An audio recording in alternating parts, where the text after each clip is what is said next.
کیا فرماتے ہیں ولادت مصطفیٰ؟ اعوذ باللہ من الشیطان الرجیم بسم اللہ الرحمن الرحیم۔ دیکھیں یہی ولادت مبارکہ ہے جو کائنات کی ولادت کا سبب بنی۔ اللہ اکبر۔ اگر رحمت کونین صلی اللہ علیہ وسلم کو اللہ تبارک و تعالیٰ کی طرف سے ظاہر کرنے کا قصد و ارادہ نہ ہوتا تو نہ آپ یہاں بیٹھے ہوتے نہ ہمارا وجود ہوتا۔ اللہ اکبر۔ یہ تمام کائنات کے وجود کا ایک سبب تھا۔ اللہ تعالیٰ نے آپ کے وسیلے سے تمام چیزیں پیدا فرمائی، اور جب یہ نور، یقینی سی بات ہے، جو وجود کائنات کا سبب ہے، جب وہ سبب اس کائنات میں آنے لگا تو لازم بات ہے اس کائنات کو سجایا گیا۔ کیا بات۔ اور اللہ تعالیٰ نے ایسا اہتمام فرمایا کہ اس سال میں جتنی عورتیں حاملہ تھیں سب کے ہاں بیٹے پیدا ہوئے۔ اللہ اکبر۔ اب یقینی سی بات ہے کہ ہر ایک تو مسلمان مطلب دین ابراہیم پر نہیں تھا نا۔ اس کے اندر سرکار کی ولادت ہوئی تو جیسے آج سرکار کا فیض جاری ہے، اس امت پر اجتماعی عذاب نہیں آتا، حالانکہ گناہ کتنے ہیں، اس سے کافر بھی فائدہ اٹھا رہا ہے، مسلمان بھی۔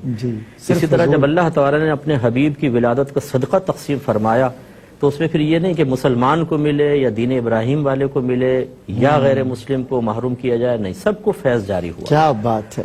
اور وہ بڑا قحط کا سال تھا، اس سال بہت زیادہ فصلیں ہوئیں اور اتنا جانوروں نے چرا کہ لکھا ہے مورخین نے کہ گمان ہوتا تھا کہ شاید ان کے پیٹ پھٹ جائیں گے چربی کی کثرت کی بنا پر۔ اللہ اکبر۔ اور پھر جیسے حور و غلمان کو غلامی کا فرمایا گیا، ایک دوسرے کو مبارک، ہر جانور ایک دوسرے کو مبارکباد دیتا تھا، کیا بات۔ فرشتے آپس میں مل کر مبارکباد دیتے۔ واہ۔ تو یہ جو مبارکباد دینا ہے ولادت کی، خصوصی طور پر ربیع الاول میں مسلمانوں کا ایک اہل محبت کا جو ایک بڑا حصہ ہے وہ اس طریقے کو اختیار کیے ہوئے، یہ کوئی نیا طریقہ نہیں ہے، یہ کوئی مطلب اس کو میں بدعت حسنہ بھی نہیں کہوں گا، کیونکہ بدعت میں نئی چیز کا وجود ہوتا ہے، اگرچہ وہ موافق شرع ہوتا ہے۔ یہ تو عین اللہ تبارک و تعالیٰ کی ایک آپ سنت الہیہ کہیں تب بھی تعجب نہیں ہے، ٹھیک ہے، کیونکہ اللہ تبارک جب فرشتہ کلام کرتا ہے نا تو لکھا ہوتا ہے اللہ فرمائے گا، تو اللہ تعالیٰ تو نہیں فرماتا، تو فرشتہ ایک منادی ہوگا جو فرشتہ کہے گا، اس کو اللہ اپنی طرف منسوب کرتا ہے۔ تو گویا کہ یہ تمام مبارک بادیں دے رہی تھی اللہ کے حکم سے تھی،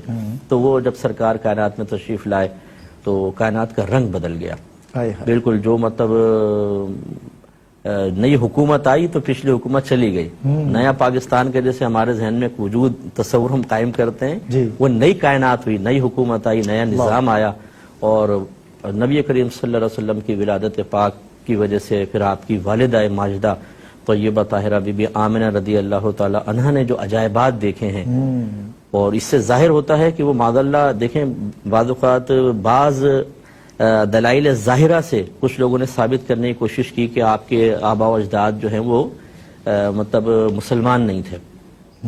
ایک اگر غیر مسلم عورت ہو تو اس کے ساتھ یہ معاملات نہیں ہوتے، یہ تو ایک ولیہ کی نشانی ہے۔ نبیہ تو ہم نہیں کہیں گے، عورت کو نبوت نہیں ملتی، لیکن بہت بڑی ولیہ، اور اللہ تبارک و تعالیٰ بی بی آمنہ رضی اللہ تعالیٰ عنہ، اور اللہ تعالیٰ اپنے حبیب کو جس شکم میں 9 مہینے کامل ٹھہرائے، اللہ اکبر، یہی میرے آقا کی برکت سے تو کعبہ پاک ہو گیا۔ کیا کہنے ہیں، شکم اطہر میں 9 مہینے سرکار ہے، اس کی پاکیزگی کا عالم کیا۔ بہت خوب مفتی صاحب، ماشاءاللہ۔